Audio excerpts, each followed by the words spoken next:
কানাডায় নবনিযুক্ত বাংলাদেশের হাইকমিশনার নাহিদা সুবহান সহ সকল কর্মকর্তাদের সাথে সাক্ষাৎ করেছেন কানাডা বিএনপির নেতারা। সোমবার দুপুরে অটোয়াস্থ হাইকমিশনার অফিসে মত বিনিময় সভায় কানাডা বিএনপির নেতারা বলেন, হাইকমিশনের সেবা নেয়ার সবার অধিকার রয়েছে, কিন্তু বিগত দিনে কানাডা হাইকমিশন একটি পক্ষের হয়ে কাজ করে অনেক সমালোচিত হয়েছে। এখন থেকে যেন সকল দলমতের ঊর্ধ্বে উঠে সেবা প্রদান করা হয়। আমরা চাবো যে এখানে যারা আছে, যারা এখানে সার্ভিস নিতে আসে, সবাই কিন্তু প্রয়োজনই আসে এখানে, তাই না? তা সেই প্রয়োজনটা যদি ছোটোখাটো যদি কাছাকাছি হয়, আমরা চাবো সবাই দিয়ে দেয়। এখানে কোনো দল নাই, কিছু নাই, পুরো বাংলাদেশের প্রতিনিধিত্ব আপনারা করেন, এটাই কিন্তু রিয়েলিটি। সবার সার্ভিসটা আশা করি আপনারা দিবেন।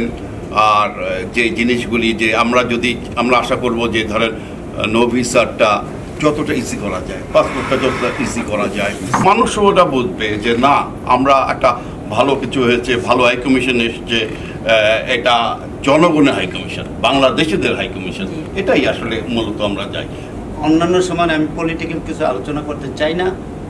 আমার কাছে সবচেয়ে বড় পরিচয় বাংলাদেশ কমিউনিটি, প্রতিটি লোক হোক সে জাতীয় পার্টি, বিএনপি, জামাত, কে কোন দল করে সেটা পরিচয় না। আমাদের সবচেয়ে বড় পরিচয় হলো আমি বাংলাদেশ কমিউনিটি। বাংলাদেশের কমিউনিটি প্রত্যেকটা লোক যাতে আপনাদের মাধ্যমে যে সেবাটার জন্য আপনারা আসছেন, সেই সেবাটা যাতে সুন্দরভাবে পায়, একটু সহজভাবে পায়, এইটার জন্য আপনাদের কাছে আমাদের কাছে অনেক অনেক সবিনয় নিবেদন। আসলে প্রজ্ঞাপন ছাড়াই এখানে আমাকে অনেক ব্যাক পাইতে হয়েছে। বাংলাদেশে কোনো প্রজ্ঞাপন নেই, আমাকে কি করতে হবে এখানে, যে আপনারা যেটা বললেন পাসপোর্টের কথা বা বার্থ সার্টিফিকেটের কথা, কিন্তু প্রজ্ঞাপন নেই, আমাদেরকে কিন্তু হেনস্থা করা হচ্ছে। এখন আমরা অতীতের ব্যথায় এখনো জর্জরিত, সেই কথাটা আমাদের ভিতর থেকে আসে। হাইকমিশনের সকল সেবা থেকে বঞ্চিত ছিল কানাডা বিএনপি, এমন অভিযোগ করে তারা বলেন, সকল কাগজপত্র ঠিক থাকার পরও Bangladeshi passport no visa requirement পেতে অনেক জটিলতা পোহাতে হয়েছে। অনেকেই দেশে পর্যন্ত যেতে পারেন নাই, সেই দিকে বিশেষ নজর দেওয়ার আহ্বান জানান তারা। আমি আমার একটা আফসোসের কথা বলছি, this is my own opinion. আগে দেখা গেছে যে বাংলাদেশ এমবেসিতে কিছু লোকজন তারা দলীয় একটা করে রাখছিল, যার জন্য আমরা যারা বিএনপি আমরা যারা করি, আমাদের জন্য অনেক সমস্যা হতে পারে। কিন্তু আমরা এটা চাই না। আমরা চাই না যে বিএনপির জন্য আপনারা ইজি কোনো সার্ভিস দেন অন্য লোকের জন্য অন্যরকম সার্ভিস দেন। নো, আমরা চাই যে প্রেসিডেন্টও বলে গেছে, সেক্রেটারিও বলছে, সবার জন্য সমান সুযোগ, এভরিবডি শুড বি ইকুয়াল। আমরা চাইবো এই যে এখানে পাসপোর্টের ব্যাপারটা, নো ভিসা রিকোয়ারমেন্ট, যে এগুলাতে আপনারা কিছু ডকুমেন্টস আন, এগুলাটা ইজি করার লাগে। এরপরে এলো এই যে বাংলাদেশে আছে না, জন্ম নিবন্ধন পেপারটা লাগে সব কিছুতে, এনআইডি কার্ড করতে জন্ম নিবন্ধন লাগে, এইটার কোনো প্রসেসিং করা যাবে দেওয়া এখানে অনেক মানুষের দাবি আছে। এইটাকে কতটা সহজে পাওয়া যায়, বা অনেকের যেমন ধরেন আমাদের এনআইডি কার্ড নেই, দীর্ঘদিন আমরা দেশে যাইনি বা করা হয়নি, তো সেক্ষেত্রে আমাদের কি করণীয় বা কীভাবে সহজে বাংলাদেশি পাসপোর্টটা নেওয়া যায়, পাওয়া যায়? আচ্ছা, এখানে মানে কলঙ্কিত হইতাম বা আপনাদের সার্ভিসের কোনো ব্যাঘাত করতো, এটা আমরা চাই না। এখন থেকে আমরা চাই আপনারা চয়েস মতো কোনো মানুষ লোক থাকলেও আপনারা যাইতে পারেন বা যোগাযোগ করতে পারেন, এটা আমরা বাধা দিচ্ছি না।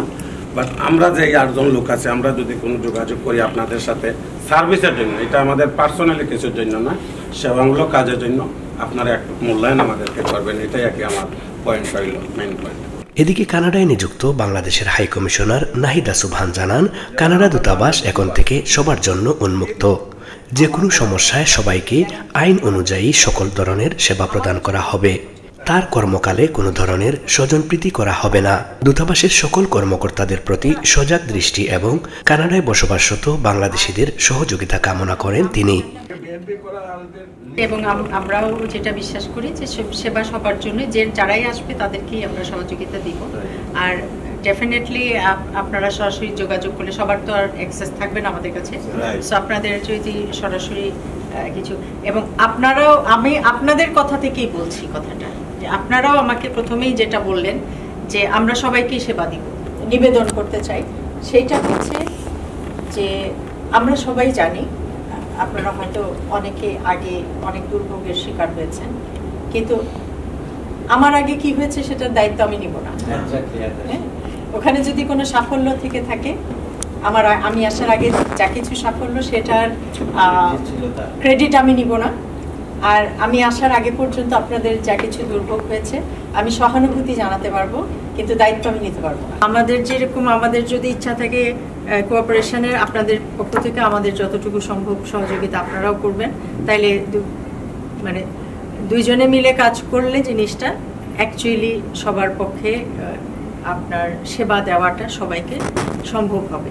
আমাদের সরকারে আমরা যখন মানে কোনো ঘটনা বলি বা জানাই, দেখা যাচ্ছে যে সরকার সবসময়, মানে এটা আমাদের সরকারি সিস্টেমের দুর্বলতাই বলেন, সরকার লিখিত চায় যে লিখিত দাও।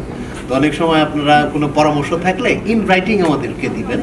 মতবিনিময় সভায় উপস্থিত ছিলেন কানাডা বিএনপির সভাপতি এজাজ আক্তার তৌফিক, সাধারণ সম্পাদক নবী হোসেন, সিনিয়র সহসভাপতি মারিফুর রহমান, সহসভাপতি আনসার উদ্দিন আহমেদ, আবুল বাশার মানিক, সিনিয়র যুগ্ম সাধারণ সম্পাদক সিরাজুল ইসলাম মিজি, সহসাধারণ সম্পাদক মুহিম আহমেদ, সাংগঠনিক সম্পাদক এম জয়নাল আবেদিন জামিল।